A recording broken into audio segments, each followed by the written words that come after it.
ನಿಮ್ಮ ಹೆಸರು? ಎರಡು ದಿನದಿಂದ ಫೆಲ್ಸಿ. Okay okay. ಈಗ ನೋವುಂಟ ಅಲ್ಲಿ? ಹೌದು. ಕೈ ಹಿಡಿ, ಅಲ್ಲಿ ಕೈ ಹಿಡಿ. ಅಲ್ಲ, ಅಲ್ಲಿ ಕೈ ಹಿಡಿ. ತಂದೆದ ದೇವರೇ, ಯೇಸುವಿನ ನಾಮದಲ್ಲಿ ಅದು ತಿರುಗಿ ಬರುವಂಥದ್ದುಂಟಲ್ಲಕ್ಕ, ಅದು ಮಂತ್ರ ಕೆಲವೊಂದು ಬಂಧನಗಳಿರ್ತದೆ, ಅರ್ಥ ಆಯ್ತಲ್ಲ? ಅದನ್ನು ಪೂರ್ಣ ಬುಡಸ ಒಡೆದಾಕಬೇಕು, ಅದು ಬರುವುದಿಲ್ಲ ಇನ್ನು. ತಂದೆ ದೇವರೇ, ಯೇಸುವಿನ ನಾಮದಲ್ಲಿ ಪವಿತ್ರಾತ್ಮನ ಸಹಾಯದೊಂದಿಗೆ ಕರ್ತನೆ ಪಾದಕ್ಕೆ ಬಂದಿದ್ದೇವೆ. ಈ ಸಹೋದರಿಯನ್ನು ನಿನ್ನ ಪರಿಶುದ್ಧ ಕರಕ್ಕೆ ಒಪ್ಪಿಸಿಕೊಡ್ತಾನೆ.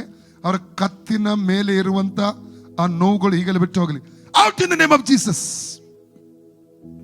ಕತ್ತಿನ ನರಗಳ ಮೇಲೆ ದೈವಿಕ ಸೌಖ್ಯ ರಿಲೀಸ್ ಮಾಡ್ತಾನೆ. ಕತ್ತಿನ ಮೇಲೆ ಸೌಖ್ಯ ರಿಲೀಸ್ ಮಾಡ್ತಾ ಇದ್ದಾನೆ. ಇನ್ the name of Jesus free ಆಗಲಿ. ರೋಗತ್ವ ಶಕ್ತಿಯನ್ನು ನಜರೇತಿನ ಯೇಸು ನಾಮದಲ್ಲಿ ಡಿಸ್ಕನೆಕ್ಟ್ ಮಾಡ್ತಾನೆ. ಫ್ರೀಡಮ್ ಇವರ ಶರೀರದಲ್ಲಿ ನಜರೇತಿನ ಯೇಸು ನಾಮದಲ್ಲಿ ರಿಲೀಸ್ ಮಾಡ್ತಾನೆ. 1 Peter 2:24. ಯೇಸುನ ಬಾಸುಂಡೆಗಳ ಮೂಲಕ ಈ ಸಹೋದರಿಗೆ ಗುಣವಾಯಿತು. ಯೇಸುನ ಬಾಸುಂಡೆಗಳ ಮೂಲಕ ಈ ಸಹೋದರಿ ಗುಣವಾಯಿತು. ಯೇಸುನ ಬಾಸುಂಡೆಗಳ ಮೂಲಕ ಈ ಸಹೋದರಿ ಗುಣವಾಯಿತು. ಯೇಸುನ ಬಾಸುಂಡೆಗಳ ಮೂಲಕ ಈ ಸಹೋದರಿ ಗುಣವಾಯಿತು. ಯೇಸುನ ಬಾಸುಂಡೆಗಳ ಮೂಲಕ ಈ ಸಹೋದರಿ ಗುಣವಾಯಿತು. ಯೇಸುನ ಬಾಸುಂಡೆಗಳ ಮೂಲಕ ಈ ಸಹೋದರಿ ಗುಣವಾಯಿತು.